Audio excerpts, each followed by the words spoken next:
5, 4, 3, 2. 3.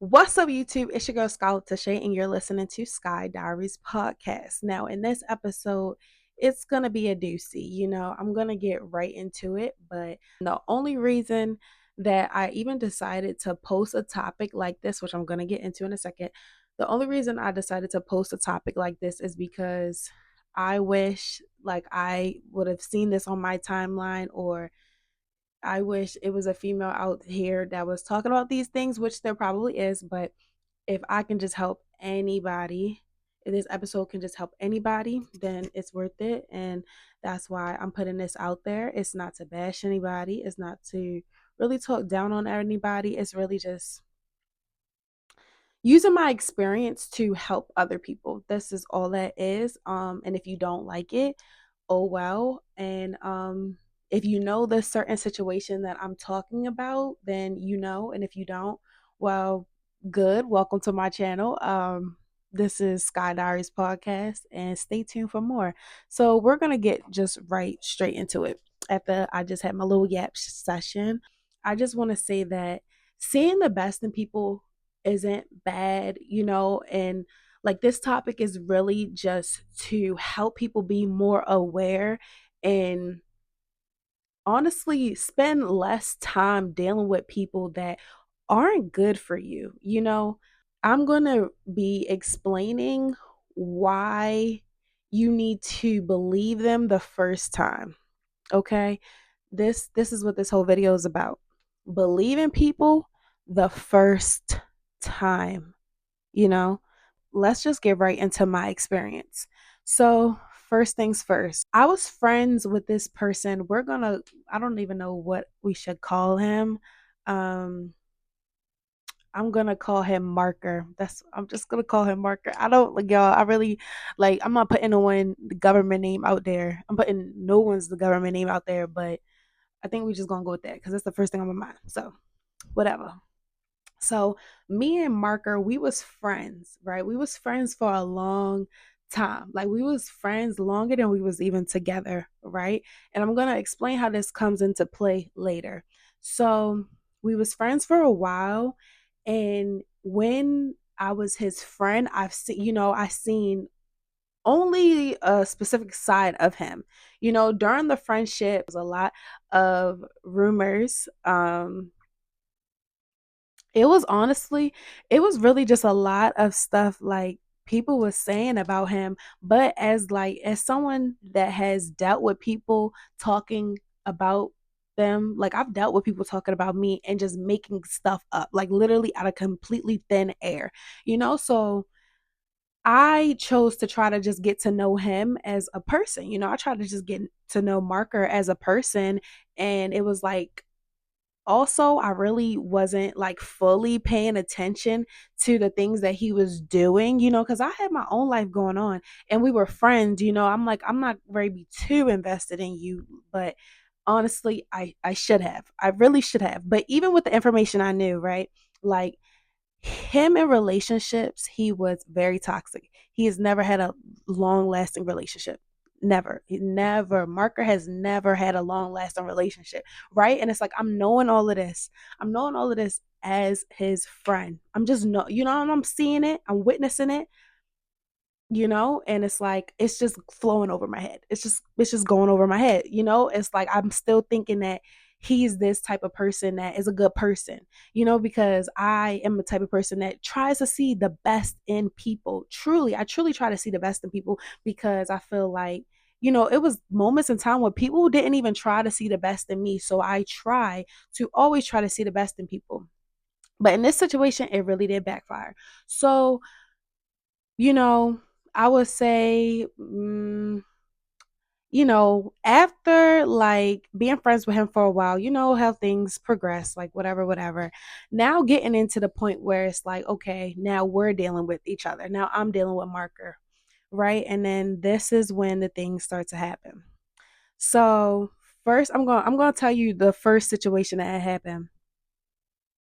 The first, like I'm gonna tell you the first time I should have believed who this person was, right? So This is going all the way back to, I think, like February or March. It was one of the I think it was March.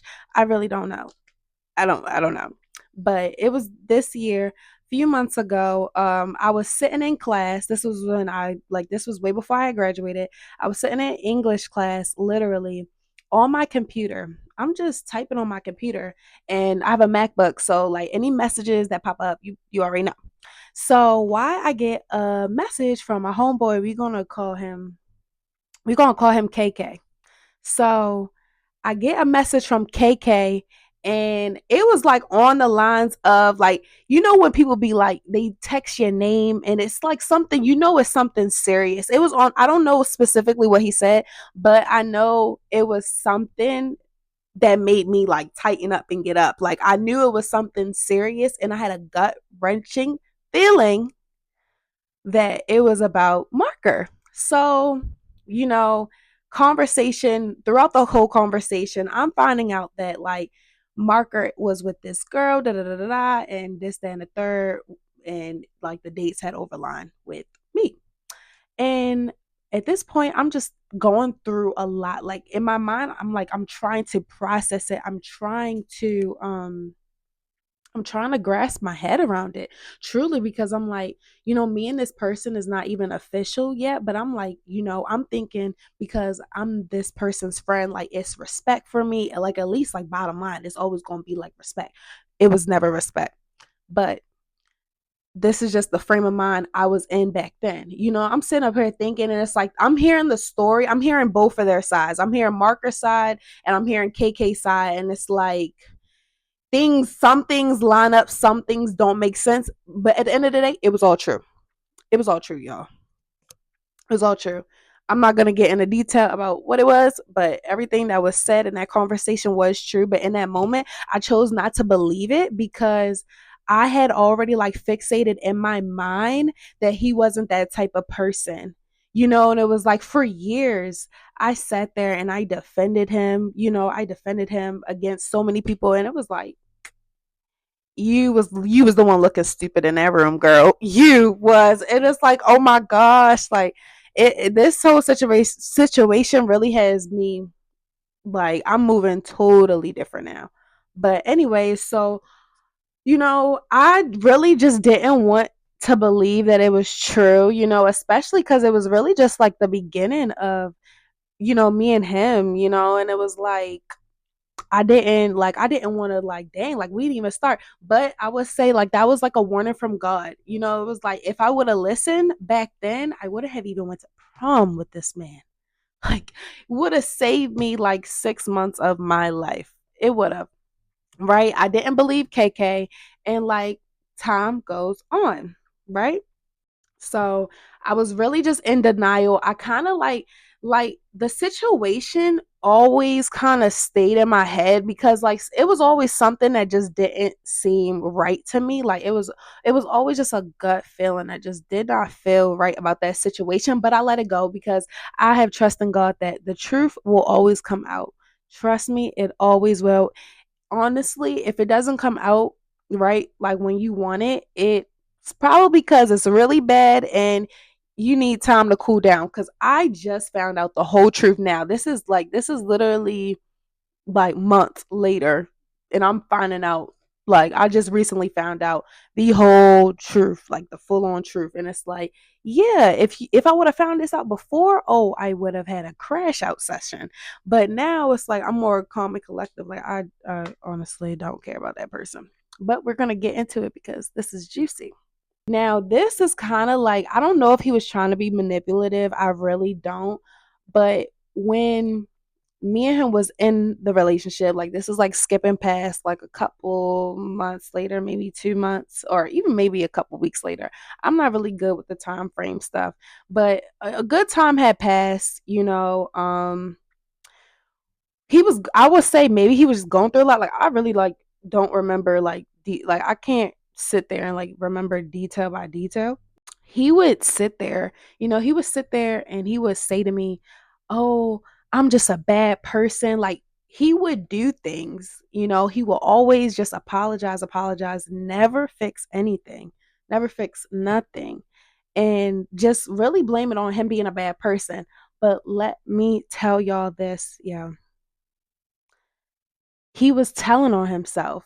You know, he was literally saying, I'm a bad person. I'm just a bad person.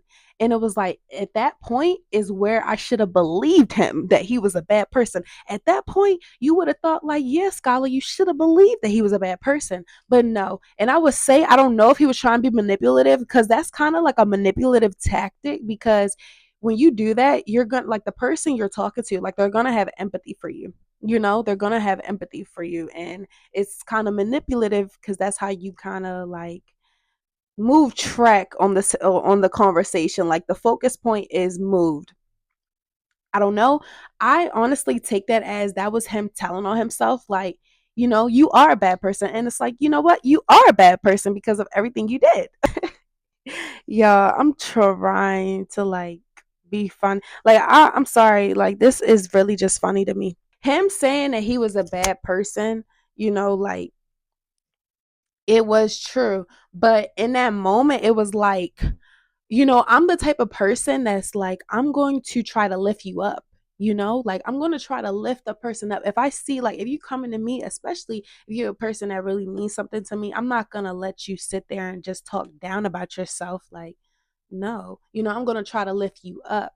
And I think that I was just so focused on that I really wasn't listening to what he said. He kept repeating, I'm just a bad person. I'm just a bad person. And it was like, it didn't register in my head that he was literally telling on himself, probably feeling guilty for all the things that he knew that he did. Um, and that was just like that was just a huge red flag. And I didn't like, when you love somebody, you know, you're gonna want the best for them. You know, you're gonna want to encourage them. And I feel like that was just one of those times where it wasn't needed to encourage anybody. It was really to sit back and really digest, like, okay, why do you think this person is saying that? And the reason I really just stress that believe in them the first time is because people will use that against you. People will use your kindness as weakness. Trust me. People will use your kindness as weakness and really sit up in your face and think they can play with you. Believe them the first time. You know, I didn't want to believe it, but when things are right in front of your face, when a person is literally in your face, showing you who they really are, you have to believe them. Because when you don't, you end up really just loving the potential of a person than the actual person. And I think that's really what it was for me. I don't think I was ever in love with him. I think I was in love with the potential. Like, oh, when once this person changed, or once this person does better, like, you know, it wasn't like, I damn for sure wasn't in love with who he actually was as a person. Did I think I was? Yes, because I was in that moment. But turns out I was more in love with the potential than the actual person itself. And that's, you know, that's messed up on both sides. I'm not gonna lie, like, that is messed up on both sides. But I didn't realize that until later, you know, and it's like, I think a lot of us do that. You know, we fall in love with the potential of a person instead of who they actually are. And that could really get us into some messed up situations. Like, going into adulthood, it's like you really have to take things seriously. And the people that you surround yourself with, the people that you share your body with, the people that you spend, like, you share your energy and your time with, it's very important. Because you can literally be friends, be in a relationship with someone that is literally like talking bad about you, that don't deserve you at all. It's like, I'm a new adult. It's like we have to do better when it comes to like who we let in our energy, who we let in our circle. Just be careful about who you spend your time with. Be careful. I mean, me, I was friends with the person for years, and I, for some reason, thought I was different, but no, I wasn't. And it was like, at the end of the day, it was shown throughout the whole friendship. You know, it was like, why would I ever think that I was different? You know, and it was like, that's what I had thought, that I was gonna be different to him. No, girl, no. So be careful like always, like I always try to see the best in people. It's not like people don't make mistakes. I'm not saying people don't deserve second chances, but fool me once, shame on you. Fool me twice, can't put the blame on you. I'm not gonna let you play in my face more than once. Like, you lucky if you really even get one time. You feel me? Stop being in love with the potential of people and just see it for who they really are. Like, if they don't change immediately, like after you say something or you don't even see them trying, honestly, just leave. Even if it hurts, just leave, because I don't want you to be like me and look back 6 months later and be like, dang, like that was just a waste of time. And, it's not. And I would try to tell myself that, but, we still going to feel like that. But everything happens for a reason, if someone is not your person, that means like they like you got to learn a lesson from them. So it's not fully, like, it's never fully your loss, it's never fully my loss. You always gotta like take the best things out of a situation and just turn it to your advantage. Honestly, like that's all you can really do. Like, God gives you the cards, you play them out. That's what we all do, because we can't control what is given to us, but we can control what we do with it. So I hope that this video helped you. I hope this video saved you enough time. Last thing I want to say is trust your intuition. It was so many times where I felt like there were things going on behind my back and I blatantly just ignored it. And only because I wanted to see the best in that person, and it did not work in my favor, just with that situation. But like, and that's okay. And I'm gonna take it as like I've taken it as a huge learning experience. Learning that red flags will not turn green. You can give a person a chance to change, but it's all up to them, and I'll see y'all on the next episode. I really hope this helps. I love y'all. Mwah. Bye.